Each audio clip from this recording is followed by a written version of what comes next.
Ito ang Positibong Kwentuhan with John Paul Sinier.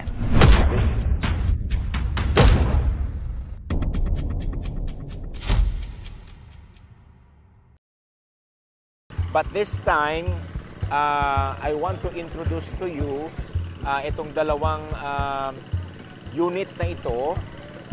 These units, yung labor ng units na ito ay actually donated by the group of engineers, by a group of engineers sa municipality ng Mawab. So atin silang pupuntahan.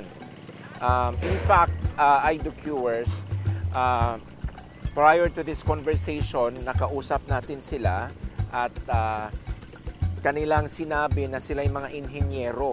Kaya nga po, atin silang lalapitan. We have here ang mga dalawang engineer. Unahin natin itong engineer.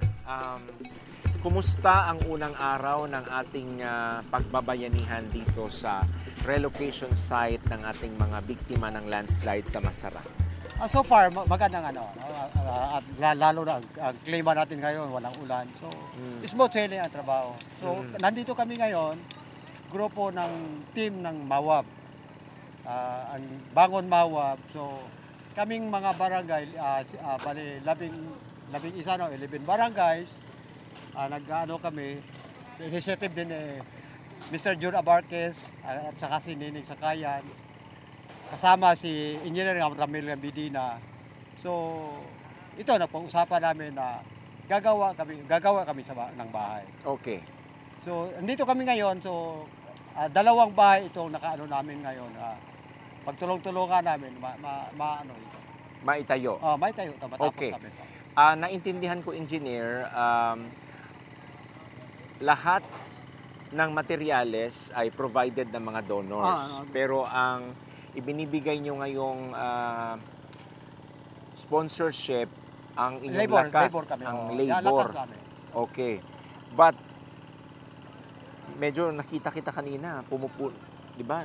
Nagbibit-bit ka ng hollow block, medyo talagang grounded ka sa trabaho. Normal man na ito, sir, parang exercise na lang din. Kahit medyo matanda na, pero ano pa. Actually, farmer din ako. So, naglaki ako sa farm. So kaya natin. Walang problema. Itong trabaho ito, walang problema sa akin. Alright. Anong nararamdaman mo ngayon na part ng lakas mo ay i-donate mo dito sa bahay na ito?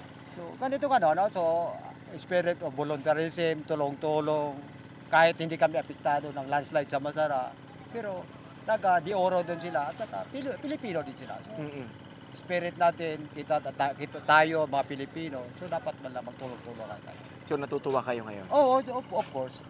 Enjoy na enjoy kami dito sa trabaho namin. Basta't kami, tatapusin namin itong within 7 days, kailangan matapos rin namin itong trabaho namin. Okay, but how many days can you donate sa lakas mo? Sa akin, so siguro hindi naman lahat na araw dito ako, pero may tao kami dito, tulong-tulungan namin ito. Time to time, bukas dito pa rin ako. Sunod na araw siguro wala ako, punta akong Davao. Dito pa rin kami. But the spirit... Anyway, marami man kami. No? Oo, the spirit and then the funding for yung mga taong tututok ay talaga... Tulungan namin, pagkain nga at least matapos na. Talagang namin target na. Tapusin namin sila ito. Okay. Engineer, maraming salamat at okay, sir, salamat thank you sir. for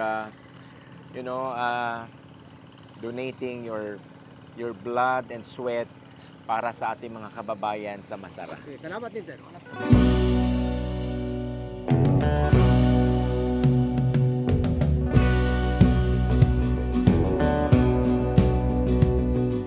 Ito ang Positibong Kwentuhan with John Paul Sinier.